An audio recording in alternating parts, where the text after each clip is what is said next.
May I have your attention, please? This tape is on Greek architecture. Put in the first slide, please. The Greek achievement in architecture has been identified with the creation of the three classic architectural orders: the Doric, Ionic, and Corinthian. Actually, there are only two, the Corinthian being a variant of the Ionic. The Doric, so named because its home is the Greek mainland, may well claim to be the basic order, since it is older and more sharply defined than the Ionic. What do we mean by architectural order? By common agreement, the term is used for Greek architecture only, for none of the other architectural systems known to us produce anything like it. Slide, please. Doric temples all belong to the same clearly recognizable family, just as the Chorus statues do. They show an internal consistency, a mutual adjustment of parts that gives them a unique quality of wholeness and organic unity. The term Doric order refers to the standard parts in their sequence constituting the exterior of any Doric temple. Slide, please. To the non-specialist, the detailed terminology may seem something of a nuisance, yet a good many of these terms have become part of our general architectural vocabulary to remind us of the fact that analytical thinking in architecture and countless other fields originated with the Greeks. Let us first note the three main divisions: the stepped platform, the columns, and the entablature, which includes everything that rests on the columns.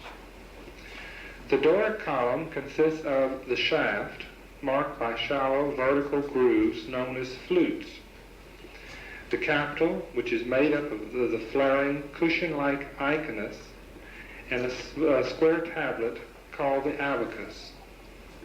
The entablature is the most complex of the three major units. It is subdivided into an architrave, a series of stone blocks directly supported by the columns, the frieze with its triglyphs and metopes, and the projecting cornice. Slide, please.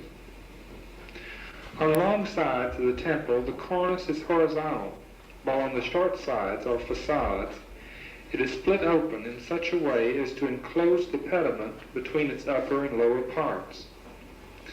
The entire structure is built of stone blocks fitted together without mortar. They had to be shaped with extreme precision to achieve smooth joints. Where necessary, they were fastened together by means of metal clamps or dowels. Columns, with very rare exceptions, are composed of sections, drums. The roof consisted of terracotta tiles supported by wooden rafters, and wooden beams were used for the ceiling. Thus the threat of fire was constant. Slide, please.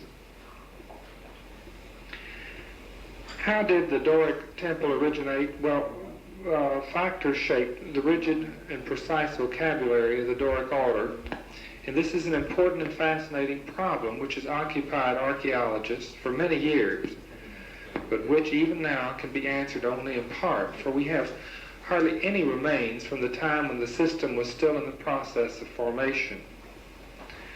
The earliest stone temples show that the essential features of the Doric order were already well established soon after 600 BC. How these features developed individually and in combination, why they congealed into a system as rapidly as they seem to have done, remains a puzzle to which we have few reliable clues. The early Greek builders in stone apparently drew upon three distinct sources of inspiration: Egypt, Mycenae, and the pre-archaic Greek architecture in wood and mud brick. Slide, please. It is true, of course, that the Egyptian temple is designed to be experienced from the inside, while the Greek temple is arranged so that the impressive exterior matters most, Few were allowed to enter the dimly lit cella, and religious ceremonies usually took place at altars erected out of doors with the temple facade as a background. Slide, please. The Greeks also must have acquired much of their stone cutting and masonry technique from the Egyptians. Along with architectural ornament and the knowledge of geometry they needed in order to lay out their temples and to fit the parts together. Yet we cannot say just how they went about all of this, or exactly what they took over, technically and artistically, although there can be little doubt that they owed more to the Egyptians than to the Minoans or the Mycenaeans. Slide, please. Egyptians may have developed the idea or the habit of fluting without reference to any earlier building techniques at all. Perhaps they found it an effective way to disguise the horizontal joints between the drums and to stress the continuity of the shafts of their columns, drum by drum. Even the Greeks did not flute the shafts of their columns in order, but waited until the entire column was assembled and in position. Fluting certainly enhances the expressive character of the column. A fluted shaft looks stronger, more energetic, and resilient than a smooth one. And this, rather than the manner of its origin, accounts for the persistence of the habit. Slide, please. Obviously, the history of architecture cannot be fully understood if we view it only as an evolution of style in the abstract, without considering the actual purposes of building or its technological basis. But we must likewise be prepared to accept the purely aesthetic impulse as a motivating force. At the very start, Doric architects certainly imitated in stone some features of wooden temples, if only because these features were deemed necessary in order to identify the building as a temple. When they enshrined them in the Doric order, however, they did not do so from blind conservatism or force of habit, but because the wooden forms had by now been so thoroughly transformed that they were an organic part of the stone structure. Slide, please. We must confront the problem of function once more when we consider the best preserved 6th century Doric temple, the so-called Basilica at Paestum in southern Italy. The basilica seems low and sprawling, and not only because so much of the entablature is missing. The columns of the older temple taper far more emphatically. Their capitals are larger and more flaring. The basilica's columns seem to be more burdened by the load than those of, slide please, the Temple of Poseidon. The contrast between the supporting and the supported members of the order is dramatized rather than harmoniously balanced. The Temple of Poseidon, it was probably dedicated to Hera, is among the best preserved of all of Doric sanctuaries. It was begun in 475 BC and finished 15 years later. It reflects the plan of the temple at Aegina. The special interest are the interior supports of the cella ceiling, 2 rows of columns, each supporting a smaller set of columns in a way that makes the tapering seem continuous despite the architrave in between. Slide, please. In 480 BC, shortly before their defeat, the Persians had destroyed the temples and statues on the Acropolis, the sacred hill above Athens, which had been a fortified site since Mycenaean times. Actually, this disaster has turned out to be a blessing for the archaeologists, since the debris, which was subsequently used as fill, has yielded many fine archaic pieces that would have probably been lost otherwise. The rebuilding of the Acropolis under the leadership of Pericles during the late 15th century, when Athens was at the height of her power, was the most ambitious enterprise in the history of Greek architecture as well as its artistic climax. Individually and collectively, these structures represent the classical phase of Greek art in full maturity. The greatest and the only one whose completion was not cut short by the Peloponnesian Wars is the Parthenon. Slide, please. Dedicated to the virginal Athena, the patron deity in whose honor Athens was named. Slide, please.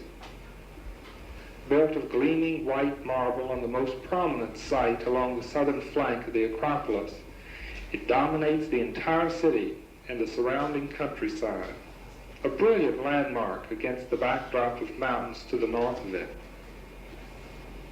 Slide, please. The history of the Parthenon is as extraordinary as its artistic significance. It is the only sanctuary we know that has served 4 different faiths in succession. The architects Ictinus and Callicrates erected it in 448 to 432 BC, an amazingly brief span of time for a project of this size. In order to meet the huge expense of building the largest and most lavish temple on the Greek mainland, Pericles delved into the funds collected from states allied with Athens for mutual defense against the Persians. The reported cost in terms of modern-day money for the Parthenon would be approximately $4 million. But the golden statue of Athena in the inside of the cella was constructed at a cost of approximately $6 million. He may have felt that the danger was no longer a real one, and that Athens, the chief victim and victor at the climax of the Persian War in 480-478 BC, was justified in using the money to rebuild what the Persians had destroyed. His act did weaken the position of Athens, however, and contributed to the disastrous outcome of the Peloponnesian War. In Christian times, slide please, the Virgin Mary displaced the virginal Athena. The Parthenon became first a Byzantine church, then a Catholic cathedral, and finally, under Turkish rule, a mosque. It has been a ruin since 1687, when a store of gunpowder the Turks had put into the cella exploded during a siege. Much of the sculpture was removed during the years 1801 and 1803 by Lord Elgin. The Elgin marbles are today the greatest treasure of the British Museum. Slide, please. As a perfect embodiment of classic Doric architecture, the Parthenon makes an instructive contrast with the Temple of Poseidon at Paestum.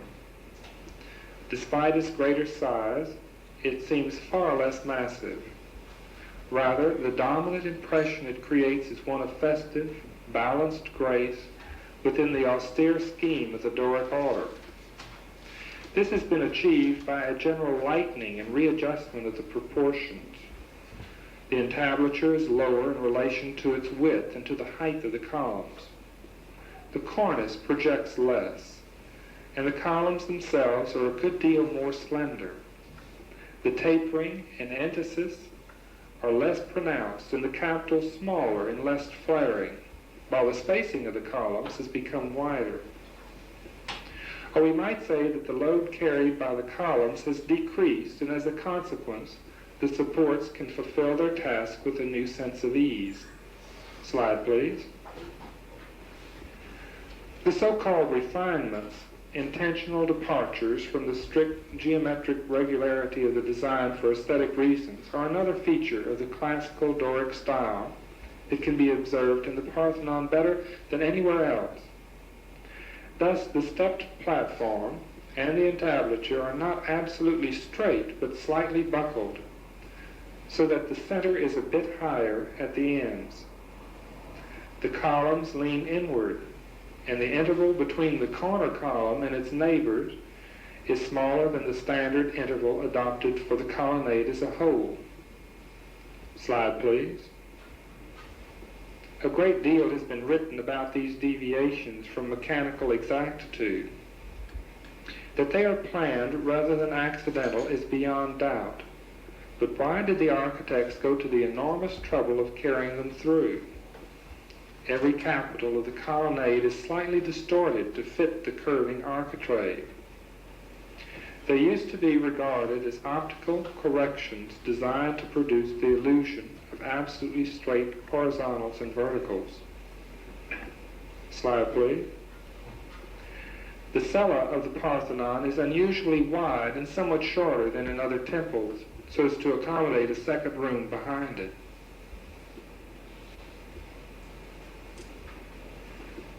Slide, please. Athens, with its strong Aegean orientation, had shown itself hospitable to the Eastern Greek style of building from the mid-5th century on. And the finest surviving examples of the Ionic order are to be found among the structures of the Acropolis. The previous development of the order is known only in fragmentary fashion. Of the huge Ionic temples that were erected in archaic times. Slide, please. It did not really become an order in the strict sense until the classical period. Even then, it continued to be rather more flexible than the Doric order. Its most striking feature is the Ionic column, which differs from the Doric not only in body, but also, as it were, in spirit. It rests on an ornate, profiled base of its own. The shaft is more slender, and there is less tapering and emphasis. The capital shows a large double scroll, or volute, between the iconus and the abacus, which projects strongly beyond the width of the shaft. Slide, please. The Ionic column is, of course, lighter and more graceful than its mainland cousin. It lacks the latter's muscular quality. Instead, it evokes the echo of a growing plant of something like a formalized palm tree. It may well be that the Ionic column, too, had its ultimate source in Egypt. Slide, please. In pre-classical times, the only Ionic structures on the Greek mainland had been the small treasuries built by Eastern Greek states at Delphi. Slide, please.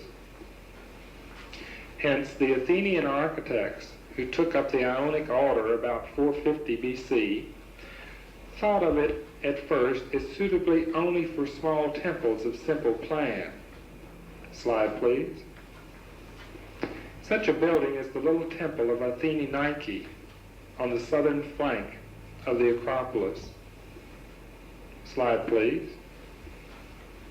Probably built about 427 to 424 BC from a design prepared 20 years earlier by Callicrates.